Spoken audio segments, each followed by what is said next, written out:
अब धान में देख रहे होंगे कि एसआरआई टेक्नोलॉजी को बहुत प्रमोशन मिला है, काफ़ी आजकल एरिया उसके अंतर्गत बढ़ा है।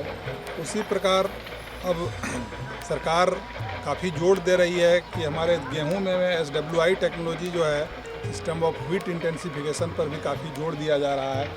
तो इस टेक्नोलॉजी को किसान अब धीरे धीरे अडॉप्ट कर रहे हैं और तेज़ी से अडॉप्ट कर रहे हैं, क्योंकि इस एसआरआई में जो धान में जो रिजल्ट लोगों ने देखा है और उसका जो कंपैरेटिवली जो प्रॉफिट पाया है, तो उससे इस तकनीक को किसान आसानी से अपना रहे हैं। लोग को जब हम लोगों ने इसके बारे में समझाया और प्रशिक्षण के माध्यम से इसको जब हम लोग बता रहे हैं, और ख़ासकर हमारे हजारीबाग ज़िला के प्रत्येक प्रखंड में हम लोग एक एक रवि में जो है एसडब्ल्यूआई पर हम लोग कृषक पाठशाला का भी संचालन करवा रहे हैं बीटीएम के माध्यम से, जिसमें कि सीड टू सीड पूरे पैकेज ऑफ प्रैक्टिसेस जो है एसडब्ल्यूआई का, उस पर विस्तृत रूप से उसमें किसानों को बताया जा रहा है कि किस प्रकार उसका बुआई करना है और फिर किस प्रकार उसका बीच में इंटर कल्चरिंग ऑपरेशन करना है, और फिर आगे उसका हार्वेस्टिंग पीरियड तक का पूरा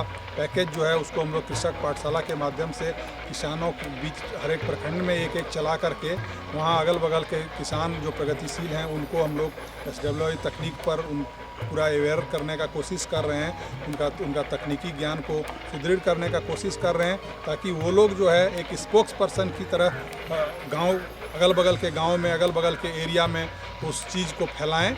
और इस प्रकार और प्रशिक्षण के माध्यम से आत्मा में भी और यहाँ पर कृषि विज्ञान केंद्र में भी जो वैज्ञानिक हैं उनके द्वारा भी ये काफ़ी, और उसके बाद जो हमारे जिला कृषि पदाधिकारी हैं, जो कृषि विभाग है, वो भी एसडब्ल्यूआई तकनीक को बढ़ावा देने में के लिए काफ़ी कोशिश कर रही है। जनसेवक के माध्यम से, बीओ के माध्यम से इस तकनीक का प्रसार किया जा रहा है। सरकार इस पे प्रोत्साहन राशि भी रखी है। अभी जिस प्रकार एसआरआई तकनीक पर प्रशिक्षण प्रोत्साहन पहले व्यवस्था थी, इसी प्रकार अब एसडब्ल्यूआई तकनीक पर भी 1000 रुपया प्रति हेक्टेयर और 400 रुपया प्रति एकड़ जो है वो किसानों को प्रोत्साहन राशि देती है। जो किसान इसको लगा करके सरकार के यहाँ जिला कृषि कार्यालय में रिपोर्ट करते हैं, अपना खाता प्लॉट नंबर दे करके और अपना आइडेंटिटी कार्ड वहाँ जमा करते हैं, तो उनको आरटीजीएस के माध्यम से उनके खाता में पैसा सरकार का जो प्रोत्साहन राशि है उसको भेज दिया जाता है। इससे भी इसको काफ़ी प्रोत्साहन मिल रहा है और किसान को वो चूँकि एडिशनल इनकम हो जा रहा है और इसमें कम बीज में वो ज़्यादा उत्पादन भी पा रहे हैं। एक तो लागत में कमी आ रही है, उसका उत्पादन ज़्यादा हो रहा है और सरकार की ओर से जो प्रोत्साहन भी दिया जा रहा है, इससे किसान काफ़ी इसके प्रति इनका झुकाव बढ़ा है। हजारीबाग जिला में गेहूं की खेती काफी हेक्टेयर भूमि में होती है। आज के समय किसानों को खेती करने में पुराने विधि के जगह नई तकनीक को बढ़ावा दिया जा रहा है। इसी में एसडब्ल्यूआई विधि से गेहूं की खेती करने के लिए आत्मा हजारीबाग किसानों को प्रोत्साहित कर रहा है और हजारीबाग जिले में काफी किसान एसडब्ल्यूआई विधि से गेहूं की खेती कर रहे हैं और आत्मा हजारीबाग किसानों को हर संभव मदद भी कर रहा है। साथ ही साथ आत्मा के परियोजना निदेशक किसानों के खेत पर जाकर किसानों को वैज्ञानिक ढंग से खेती करने के लिए बतला भी रहे हैं। सुई विधि, गेहूं की खेती करने का तरीका, जिसमें धान की श्रीविधि के सिद्धांतों का पालन करके ज्यादा से ज्यादा उपज प्राप्त की जा सकती है। सुई विधि से गेहूं की खेती करने में कुछ मुख्य बातें हैं जिन पर विशेष ध्यान देना पड़ता है। इनमें शामिल है बीज उपचार, खेत की तैयारी और गेहूं की बुआई। तो आइए जानते हैं कि सुई विधि से गेहूं की खेती करने के लिए बीज का उपचार कैसे करें।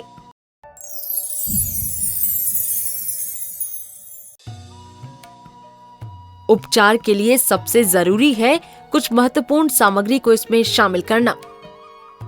1 एकड़ के लिए 10 किलोग्राम गेहूं ले लें, 20 लीटर पानी लें, केंचुआ खाद 5 किलोग्राम ले लें। 4 किलोग्राम गुड़ भी लें। गौमूत्र और वेमिस्टिन की भी मात्रा रखें। इन सभी सामग्री को एकत्रित कर लें। सबसे पहले 60 डिग्री सेल्सियस पर पानी को एक बर्तन में गर्म करते हैं। 60 डिग्री सेल्सियस पर यानी सुसुम होने तक करने के लिए बीज का उपचार कैसे करें? उपचार के लिए सबसे जरूरी है कुछ महत्वपूर्ण सामग्री को इसमें शामिल करना। 1 एकड़ के लिए 10 किलोग्राम गेहूं ले लें। कम से कम 8 घंटों तक के लिए छोड़ दें। इन सभी सामग्री को एकत्रित कर लें और इसके बाद बीज को वेबिस्टीन या फिर कार्बेंडाजिम फफूंदी नाशक 20 ग्राम मिलाकर कम से कम 12 घंटों के लिए अंकुरित होने के लिए गीले जूट के बोरे में बांधकर छोड़ दें। इस तरह से आपके बीज का उपचार हो जाएगा।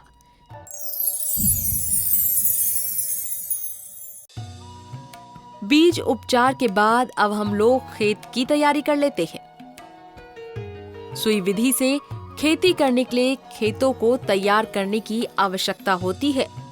खेत की तैयारी सामान्य गेहूं की खेती की तरह ही करते हैं। खेत में सबसे पहले 20 क्विंटल गोबर खाद या केचुआ खाद 4 क्विंटल प्रति एकड़ डाल दें।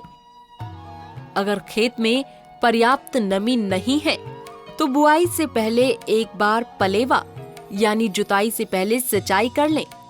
अंतिम जुताई के पहले 27 किलोग्राम डीएपी और तकरीबन 13.5 किलोग्राम पोटाश खाद प्रति एकड़ खेत में छिटक कर अच्छी तरह से हल से मिट्टी को मिला दें।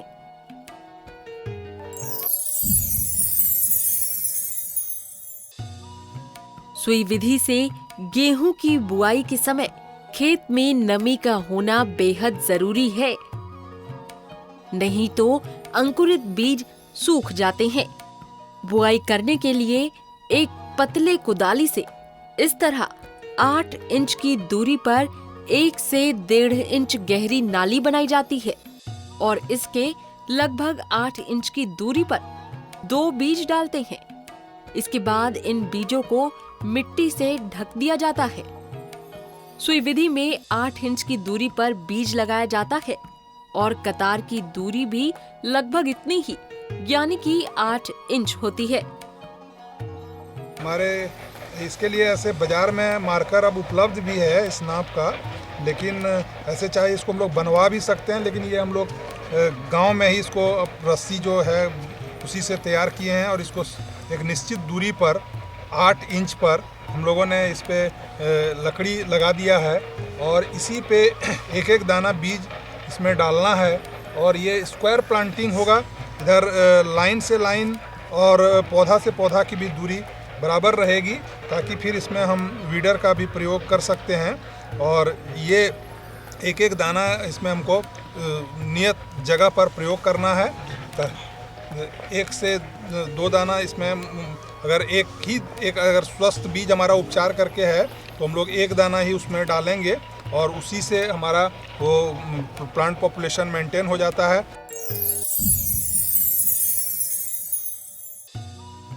बुआई के 15 दिनों के बाद ही खेत की सिंचाई करना बेहद जरूरी है, क्योंकि इसके बाद से पौधों में नई जड़ें आनी शुरू हो जाती हैं। सिंचाई के 2 से 3 दिन के बाद पतले कुदाल या फिर विडर से मिट्टी को ढीला करना चाहिए। साथ ही खरपतवार को भी निकालना बेहद जरूरी है, नहीं तो सिंचाई और खाद देने के बाद खेत में खरपतवार भर जाएगी और इस तरह से कोड़ाई करने से गेहूं के पौधों की जड़ों को लंबा होने में मदद भी मिलती है। साथ ही साथ वो मिट्टी से ज्यादा पोषण और नमी भी प्राप्त करते हैं। बुआई के 25 दिनों के बाद दूसरी सिंचाई देनी चाहिए, क्योंकि इसके बाद से पौधों में नए कल्ले बड़ी तेजी से निकलते हैं और नए कल्ले जब निकलते हैं तो पौधों को ज्यादा पोषण की जरूरत होती है और इसी तरह 35 से 40 दिनों के बाद तीसरी सिंचाई करने के साथ साथ 15 किलोग्राम यूरिया और 13 किलोग्राम पोटाश खाद प्रति एकड़ जमीन के हिसाब से इनका छिड़काव करना चाहिए। System of wheat intensification method से गेहूं की खेती करने में कम बीज, कम खाद, कम पानी लगता है और इसमें जो है ना उपज अच्छा होता है जनरल विधि से खेती करने के बनिस्पत में। अभी आप देखिए इसमें जो है ना ये एक बीज से एक पौधा में 15 दिन का बीज है, इसमें जो है 8 से 10 कल्ला जो है निकल चुका है। और आप देखिएगा जनरल विधि में जो आप लगाए हो उसमें जो छीटा विधि इसको बोलते हैं, उसमें जो है 10 से 15 दिन में मुश्किल से 1 या 2 ये निकलेगा। सिंचाई के 2-3 दिनों के बाद पतले कुदाल या फिर विडर से मिट्टी को जब ढीला करें तो मिट्टी को अच्छे से मिलाएं। इससे मिट्टी की जड़ें ढीली हो जाएंगी, जड़ों को हवा मिलेगी और इसी हवा की मदद से पौधों को बढ़ने में तेजी भी मिलेगी। इसी तरह फसल में अगली सिंचाई 60, 80 और 100 दिनों के अंतराल पर करें। ध्यान देने की बात यह है कि फूल आने के समय और दाने में दूध भरते समय पानी की कमी फसल में नहीं होनी चाहिए, नहीं तो उपज काफी कम हो जाएगी।